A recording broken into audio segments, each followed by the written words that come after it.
Hello again, welcome back. Let's create our toolpath. As to remember that I created face toolpath, contour toolpath, drilling toolpath, and the pocket toolpath with actually stock to leave on the floor and stock to leave on the wall. And after that we need to create actually our toolpath. Okay, let me hit here to create my toolpath. I can start from here. This is also quite important. This is my direction actually. Let me turn to here and create my tool, and my tool can be 8 mm diameter.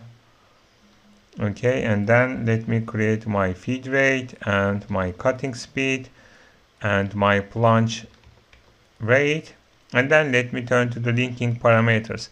Absolute 0 to 0, and it can be 0, and let me create my depth.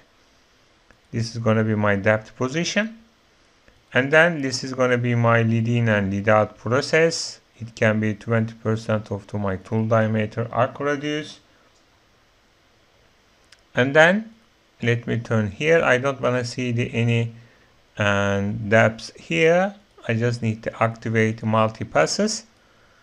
Okay, and 2 multi-passes with 0.1 mm finishing process. Okay, I don't want to repeat and the finishing process here, and let me hit OK button.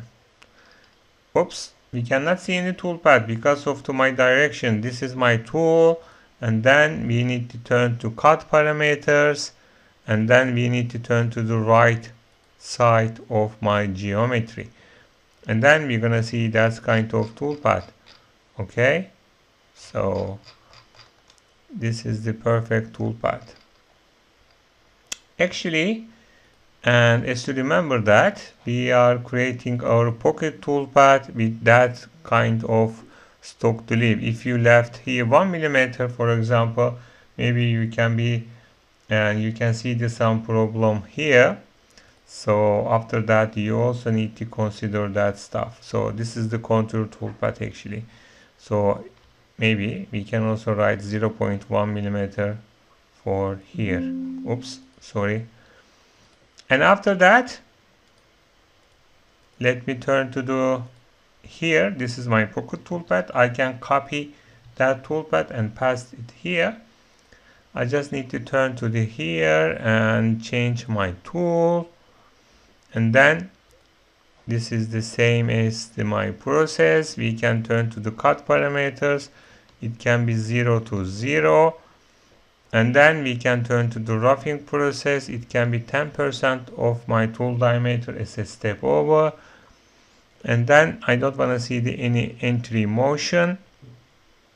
And of course we don't see any depth cut. Okay, we don't need to slice our cutting area. And then we can turn to here and everything seems fine. And then let me turn to my toolpath. Okay, this is the finishing toolpath. Perfect.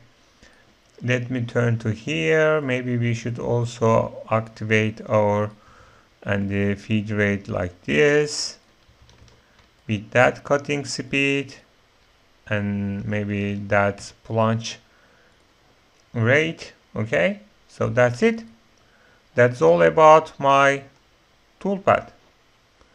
Okay, this is also my finishing process. So at that point actually you also need to be careful about that kind of area. Oops, sorry. Maybe we can focus on here and analyze. You can see that that is the 4 mm for and the radius. So that's radius is suitable for my tool diameter. And then that's fine. Let's save my file and turn to the actually simulation. We can see everything we have here. We can also consider actually and verification with the solid model. Okay, that's also possible to create solid model. So we can turn to here and we can see all the detail about my process. Okay, everything seems fine. and let's get your G code and send to your CNC machine. And that's all. Thank you very much.